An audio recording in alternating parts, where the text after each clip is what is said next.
बिस्मिल्लाहिर्रहमानिर्रहीम। अस्सलाम वालेकुम। पोस्ट मेनोपॉज़ल ओवेरियन सिस्ट का फॉलो अप कर लेते हैं। इस एज में जो इम्पोर्टेंट कट ऑफ वैल्यू है फॉर एनी सिस्ट वो है 10 mm या 1 सेंटीमीटर। 1 सेंटीमीटर या मोर देन 1 सेंटीमीटर होगी तो आपने उसका RMI निकालना है, जिसको हम कहते हैं रिस्क ऑफ मेलिग्नेंसी इंडेक्स। इसके लिए आपको TVS चाहिए, ना कि एब्डोमिनल स्कैन, कोई पेल्विक स्कैन भी नहीं चाहिए, सिर्फ TVS चाहिए। ठीक है। और इसके साथ आपको C125 करवाना है। सिस्ट अगर मोर देन 1 सेंटीमीटर या इक्वल टू 1 सेंटीमीटर है, ठीक है, तो आपने C125 करवाना है विद TVS। और फिर आपने रिस्क कैलकुलेट कर लेना है। अगर ये RMI लेस देन 200 आता है तो फिर आपने फर्दर चीज़ें देखनी है कि ये सिस्ट जो है इसका साइज़ क्या है और इसकी फर्दर मॉर्फोलॉजी क्या है। अगर सिस्ट जो है वो 5 सेंटीमीटर से छोटी आती है और सिंपल आती है, इसको कंजर्वेटिव मैनेज करना है, मतलब इसी का फॉलो अप करना है। ठीक है। अगर से इसका साइज़ 5 सेंटीमीटर से ज़्यादा है या ये कम्प्लेक्स है, ठीक है, सिम्टोमेटिक है, ये कंडीशंस हैं, तो फिर आपने इसकी BSO कर देनी है। ठीक है। मतलब BSO कहते हैं दोनों साइडों की ओवरी निकालनी है, सिस्टेक्टमी नहीं करनी, ओवरी ही निकालनी है। एक ओवरी में सिस्ट थी लेकिन दूसरी भी निकाल देनी है पोस्ट मेनोपाज़ल एज में। ठीक है। और अगर लेस देन 5 सेंटीमीटर थी, RMI लेस देन 200 था, सिंपल थी, सिम्टोमेटिक नहीं थी, यूनिलैटरल थी, तो फिर आपने इसको कंसिडर करें कंजर्वेटिव मैनेजमेंट। 4 या 6 महीने के बाद दोबारा बुलाएं, C125 करवाएं या TVS कराएं। ठीक है। TVS आइडियल है, अगर TVS नहीं है तो फिर आप एब्डोमिनल स्कैन भी करा सकते हैं।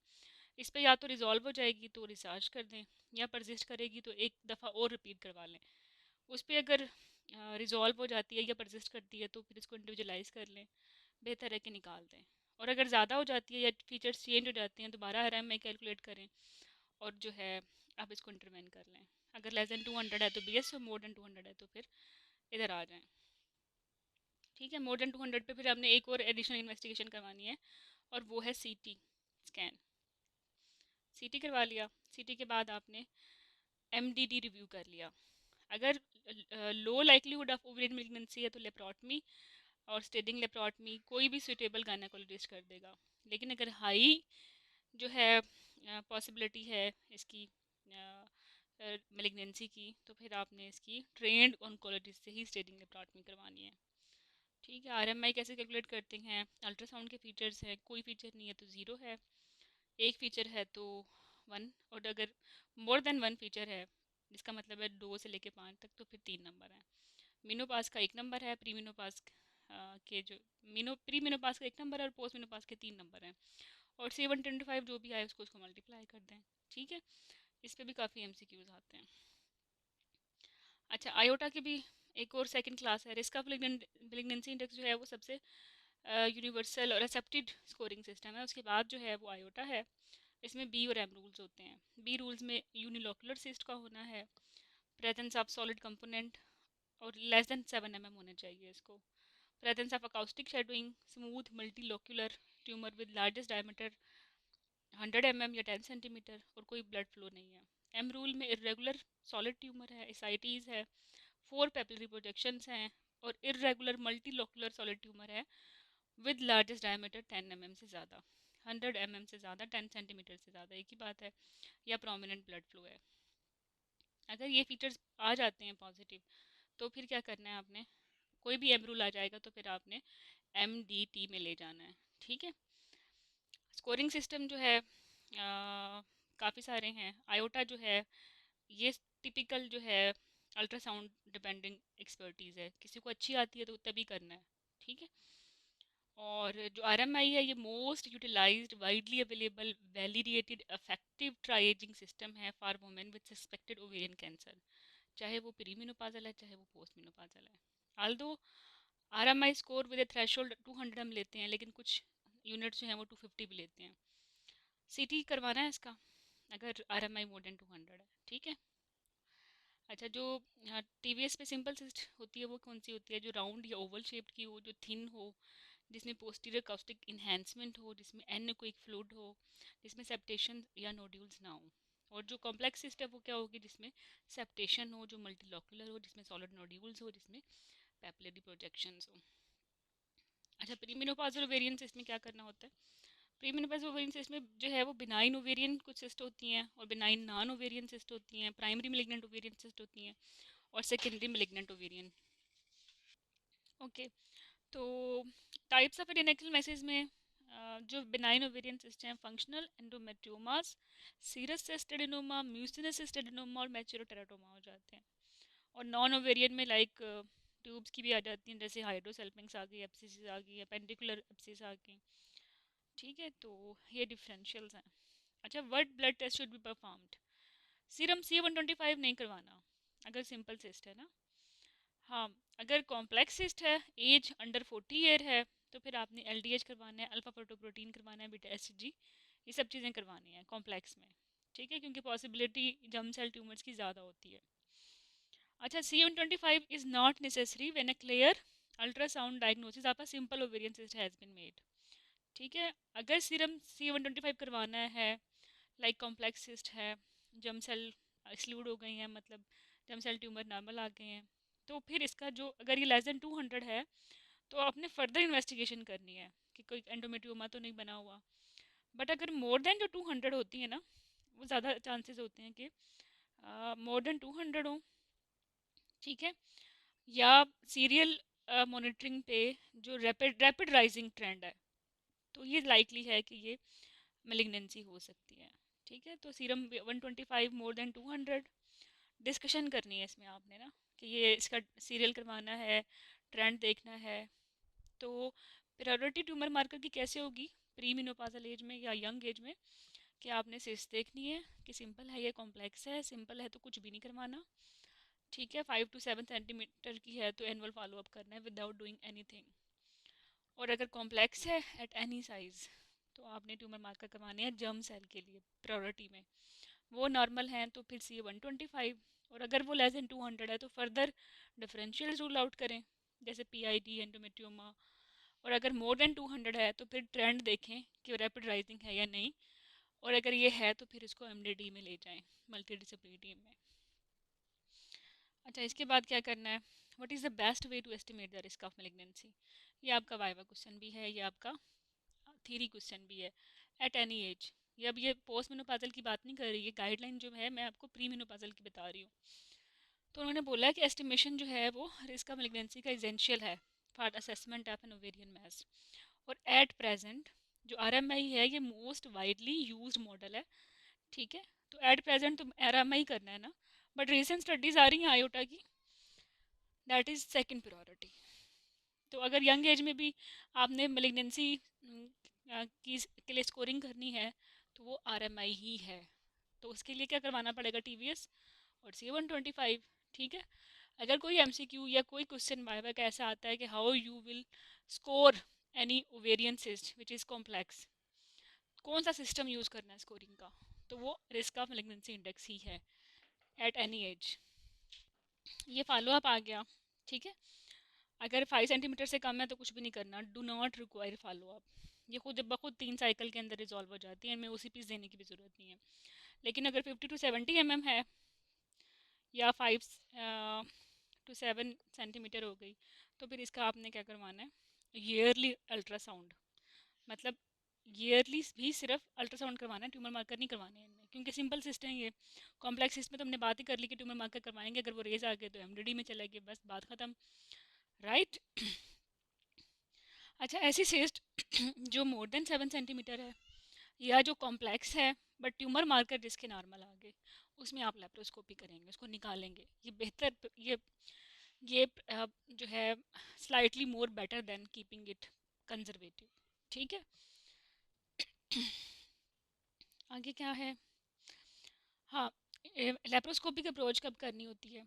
लेप्रोस्कोपिक सिंपल सिस्ट में करनी होती है, कॉस्ट इफेक्टिव है। लेकिन अगर benign cyst like dermoid cyst benign होती है, लेकिन ये सॉलिड कंपोनेंट होते हैं इसमें, तो इसके लिए आप लेप्रोट में भी कंसिडर कर सकते हैं।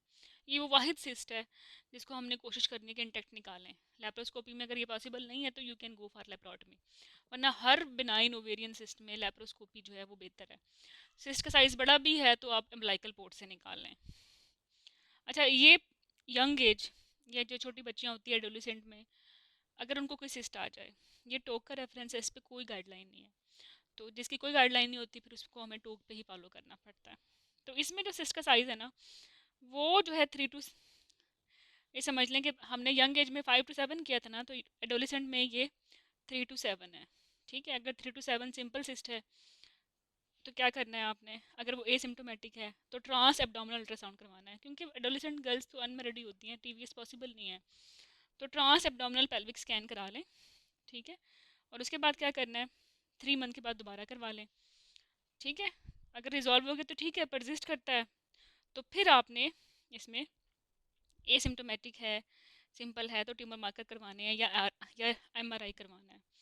ठीक है, अच्छा, इसके बाद अगर मोर देन 7 सेंटीमीटर की सिंपल सिस्ट है तो क्या करना है, मोर देन 1 सेंटीमीटर की सिस्ट, 7 सेंटीमीटर की सिस्ट है और एडोलिसेंट गर्ल है, लेप्रोस्कोपी बेहतर है या फिर रीस्कैन 3 मंथ्स में, ये सेकंड प्रायोरिटी है। इसका एक एक लफ्ज़ इंपॉर्टेंट है। ठीक है, अच्छा, अगर आपने देखा कि एडोलिसेंट गर्ल में इमरजेंसी सिचुएशन में आ गई है सिस्ट, तो आपने लेप्रोस्कोपी करनी है। ठीक है, एक सिम्टोमेटिक सिस्ट को आपने कंजर्वेटिव नहीं रखना। टीवीएस करवाया और सिस्ट आ गई कॉम्प्लेक्स, और आपने फिर कौन से ट्यूमर मार्कर करवाने हैं, अगेन जर्म सेल के लिए। ठीक है, और आरएमआई के लिए हमने स्कोरिंग यूज़ करनी है, और इस स्कोरिंग के लिए C125 करवाना है। ठीक है, अगर ये करने के बाद आपको लगता है कॉम्प्लेक्स सिस्ट है लेकिन सस्पिशन ऑफ कैंसर नहीं है, और या सिम्टोमेटिक है मोर देन 5 सेंटीमीटर की, तो इसको निकालना बेहतर है। ठीक है, तो complex cyst more than 5 centimetre निकाल दो। ठीक है, और सिम्टोमेटिक भी है साथ में। अगर कैंसर की सस्पिशन है तो फिर तो लेप्रोस्कोपी नहीं बनती, फिर स्टेजिंग लेप्रोटमी बनती है। ठीक है, तो एडोलेसेंट सिस्ट में हमने बजाय इसके कि हम यंग एज की तरह 5 to 7 अपना रखें रेंज, हमने 3 to 7 रखनी है, बाकी सारी बात एक ही है। उसमें एनुअल फॉलोअप था, इसमें 3 मंथ्स के बाद रीस्कैन करवा लिया, रिजॉल्व हो गई, ठीक परसिस्ट कर रही है तो क्या करना है, बेहतर है कि निकाल दो। सेकंड प्रायोरिटी क्या है कि आप इसकी ट्यूमर मार्कर करवा लिए। थर्ड प्रायोरिटी ये है कि जो है एमआरआई करवा लिया, एमआरआई। ठीक है, कॉम्प्लेक्स सिस्ट में अगेन ट्यूमर मार्कर नॉर्मल आ गए, सिस्ट कॉम्प्लेक्स है, मोर देन 5 सेंटीमीटर है, निकाल दो। सिम्टोमेटिक है, निकाल दो। और अगर सस्पेक्टेड है कैंसर तो फिर तो एमडीडी पे जाएं और स्टेजिंग लेप्रोटमी की तरफ जाएं। तो ये सिस्ट हो गई छोटी बच्चियों की, एडोलेसेंट गर्ल्स की। अब ये सिस्ट है प्रेगनेंसी की। प्रेगनेंसी में कोई भी सिस्ट आएगी सबसे पहले अल्ट्रासाउंड करें। अल्ट्रासाउंड पे आपको लगता है बिनाइन फीचर्स हैं, ठीक है, लेस देन 5 सेंटीमीटर की, कुछ भी नहीं करना। बट अगर मोर देन 5 सेंटीमीटर की सिंपल है या कॉम्प्लेक्स है, कोई भी सिस्ट है, आपने इसको रीस्कैन करना है 4 to 6 वीक्स में। रिजॉल्व हो जाए सही बात है, नहीं रिजॉल्व होती तो क्या करना है, 6 हफ्ते बाद, डिलीवरी के 6 हफ्ते बाद देखना है। ये एक एक इम्पोर्टेंट बात है, एक एक। ठीक है, प्रेगनेंसी में सिस्ट है, अल्ट्रासाउंड, अक्यूट है तो सर्जरी हो गई, एसिम्टोमेटिक है तो देखना है कि बिनाइन है। बिनाइन है और लेस देन 5 सेंटीमीटर कुछ नहीं करना, मोर देन 5 सेंटीमीटर की सिंपल है या कॉम्प्लेक्स है, तो रीस्कैन करना है। रीस्कैन के बाद अगर चेंज नहीं आता तो दोबारा रीस्कैन नहीं करना, इसको फिर आपने डिलीवर होने दें और उसके 6 हफ्ते के बाद देखेंगे। लेकिन एसिम्टोमेटिक सिस्ट है और इंटरमीडिएट एम रूल्स आ गए उसमें जो हमने डिस्कस किए थे, या कैंसर की सस्पिशन आई, इन दोनों सिचुएशन में आपने प्रेगनेंसी में सीटी नहीं करवाते तो आपने एमआरआई करा लिया। ठीक है, ट्यूमर मार्कर की एक स्पेसिफिक रेंज होती है, C125 के लिए 220, वो हम प्रेगनेंसी में करवा भी सकते हैं। ठीक है, तो अगर आपने एक कॉम्प्लेक्स सिस्ट में जो एसिम्टोमेटिक है, आपको मेलिग्नेंसी की सस्पिशन थी, आपने एमआरआई करवा लिया और एमआरआई करने के बाद आपको लगता है कि लो इंडेक्स है सस्पिशन की, तो अगेन आपने क्या करना है, आपने इस साइड पे आ जाना है। 6 हफ्ते बाद करवा लें और फिर डिलीवरी के 6 हफ्ते बाद। लेकिन एक सिस्ट थी जो कॉम्प्लेक्स थी, और हर कॉम्प्लेक्स सिस्ट में सस्पिशन ऑफ कैंसर है, रिस्क आपने जो है एमआरआई करके एक्सक्लूड करना है। एमआरआई करके एक्सक्लूड हो गया है कि बिनाइन है, तो फिर तो वो 4 से 6 हफ्ते के फॉलोअप पे चल रही है। लेकिन अगर आपने एमआरआई करवाया कॉम्प्लेक्स सिस्ट पे, आई ट्यूमर मार्कर भी करवाए विद प्रेगनेंसी स्पेसिफिक रेंज, और हाई इंडेक्स ऑफ सस्पिशन आ गया, तो फिर आपने सर्जरी करनी है। ठीक है, फिर आपने इसको प्रेगनेंसी में भी नहीं छोड़ना। तो दैट वाज अबाउट प्रेगनेंसी। तो अब जो क्वेश्चन इस पे तंग करते हैं उसमें ये होता है कि पेशेंट पहली दफ़ा आई है कॉम्प्लेक्स सिस्ट के साथ, तो कैसे इसको एवेल्युएट करोगे कि ये बिनाइन है या मेलिग्नेंट है। तो पहली दफ़ा में आपने एमआरआई करवाना है। एमआरआई से अगर आपको लगता है बिनाइन है या लो सस्पिशन है मेलिग्नेंसी की, तो फिर आपने 4 या 6 वीक्स के बाद फॉलो करना है। ये बात जो है वो इस फ्लो शीट में इतनी डिटेल में लिखी हुई, जितनी टेक्स्ट में लिखी हुई है इसी पीडीएफ के। ठीक है। अच्छा, यहाँ भी देख लें, सिस्ट अगर प्रेगनेंसी में है तो रिमूव कर दें। अगर सिस्ट लेस देन 5 सेंटीमीटर है तो कुछ भी ना करें। अगर सिस्ट सिंपल है या मोर देन 5 सेंटीमीटर डायमीटर है या कॉम्प्लेक्स है, ठीक है। अगर सिंपल है तो मोर देन 5 सेंटीमीटर है, और कॉम्प्लेक्स है किसी भी साइज़ की, ठीक है, तो आपने 4 वीक के बाद देखना है, या हमने देखा था पिछले वाले एल्गोरिथम में 4 to 6 वीक के बाद देखना है। If cyst is more than 5 centimetre in diameter and complex in nature, ठीक है, arrange MRI and MDT discussion. तो यहाँ थोड़ा सा इन्होंने मज़ीद एक्सप्लेन कर दिया इस बात को कि कॉम्प्लेक्स सिस्ट अगर 5 सेंटीमीटर की है तो RMI करा लें, ठीक है, उसके बाद फिर देख लें। और पीछे वाले जो एल्गोरिथम है उसमें उन्होंने सिस्ट का साइज़ मेंशन नहीं किया। कोई भी कॉम्प्लेक्स सिस्ट है, it is malignant cyst until prove otherwise, exclude करें मेलिग्नेंसी बाय डूइंग MRI। थोड़ा सा ये डिफरेंस है, शाज ने जो है ये एडिशनल बात लिखी है एक। अच्छा, ये था प्रेगनेंसी में। सिजेरियन सेक्शन में क्या करना है? सिजेरियन सेक्शन कर रहे हैं और आपने देखा सिस्ट है। अगर सिस्ट सिंपल है, 5 सेंटीमीटर से कम है, इसको छोड़ दें। अगर सिस्ट कॉम्प्लेक्स है या मोर देन 5 सेंटीमीटर है तो आपने क्या करना है? ओवेरियन सिस्टेक्टमी करनी है। सिस्ट को ओपन करें। अगर आपको कोई एटिपिकल फीचर नज़र आता है, ठीक है, तो आप इसकी सिस्टेक्टमी परफॉर्म करें, ठीक है। और अगर मेलिग्नेंट फीचर्स अंदर आते हैं तो इसकी परफॉर्म करें, ओफ्रेक्टमी और स्टेज करें। If there is a high clinical suspicion of malignancy, advise from an appropriately trained consultant should also be start. ये भी जो है वो शास का रेफरेंस है, ठीक है। तो अगर आपने कंसेंट वगैरह ली हुई है और प्रेगनेंसी के दौरान आप एक सिस्ट को देख रहे थे और सेक्शन के दौरान आपने देखा है कि सिस्ट 5 सेंटीमीटर की है, कॉम्प्लेक्स है, ओपन करके वो मेलिग्नेंट लग रही है, तो आप उसको जो है ऊफरेक्टमी कर सकते हैं और उसी वक्त स्टेजिंग स्टेप्स भी कर सकते हैं अकॉर्डिंग टू शॉस। तो ये सारी सिस्ट हैं जिनका फॉलोअप है। प्री मेनोपाजल और पोस्ट मेनोपाजल सिस्ट का फॉलोअप बताया मैंने आपको गाइडलाइन से। एडोलिसेंट सिस्ट का और प्रेगनेंसी की सिस्ट का बताया मैंने टॉक से, today obs and gynae. After जो गाइडलाइन सेकंड रेफरेंस यूज़ होता है वो टॉक ही होता है, ठीक है। और जो सिस्ट ओवेरी सेक्शन सिस्ट है, सॉरी, सिस्ट अगर सिजेरियन सेक्शन के दौरान नज़र आती है उसका रेफरेंस शॉज है, ठीक है।